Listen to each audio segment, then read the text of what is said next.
ایک صحابی ہے، یا رسول اللہ تنگی ہے رزق کی، کوئی وظیفہ بتائیں۔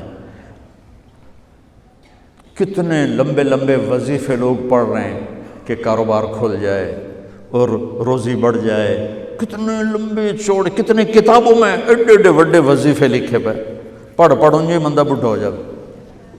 میں قربان جاؤں یا رسول اللہ آپ کی شفقتوں پر، آپ کی رحمتوں پر، سنو یہ کرو، میری بات نہیں ہے، میرے نبی کی بات ہے۔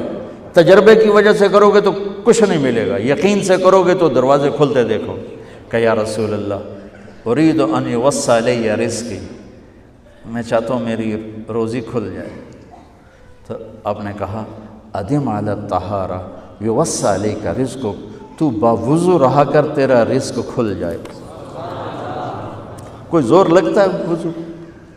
تمہارے یہاں تو سردی ہوتی ہی کوئی نہیں کہ بھئی ٹھنڈا پانی ہے کیسے وضو، یہ تو ہمارے لیے مسئلہ ہے کہ بھئی ٹھنڈا پانی ہے کیسے وضو کرو۔ وہ ہمارے گاؤں کا مراسی مجھے مل گیا، میں نے کہا چل نماز پڑھے گی، نہیں جی میاں جی سردی بڑی، نہ لے جاؤ سردی بڑی، مراسیوں کو سردی زیادہ لگتی ہے۔ میں نے کہا نہیں آج تک نماز پڑھا کے چھڑنا ہے۔ میں اس کو لے کے جب وہ ٹوٹی پہ بیٹھا نا، جو ہی ہاتھ پہ پائیں، اوہ حالے ہو ٹھنڈا پانی، اوہ حالے ہو ٹھنڈا پانی۔ تمہارے لیے تو یہ مسئلہ بھی نہیں کہ ٹھنڈا پانی۔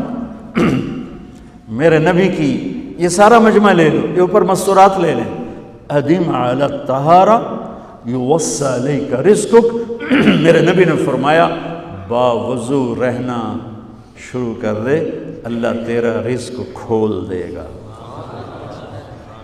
ابھی اللہ رسول کی آپس کی بات ہے تو میری بات ہوتی تو دیوار پہ مار دو، تجربہ کرو۔ نبی کی بات کو تجربہ کر کے نہیں کرتے، یقین کے ساتھ کرتے ہیں۔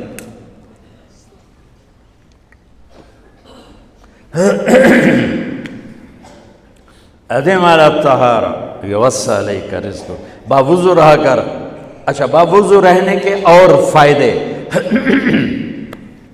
اللہ پیار کرتا ہے، شیطان ڈرتا ہے، اور وضو ہوگا تو نماز آپ ہی پڑھی جائے گی، چلو یار وضو ہے 4 فرض ہی پڑھ لو گی۔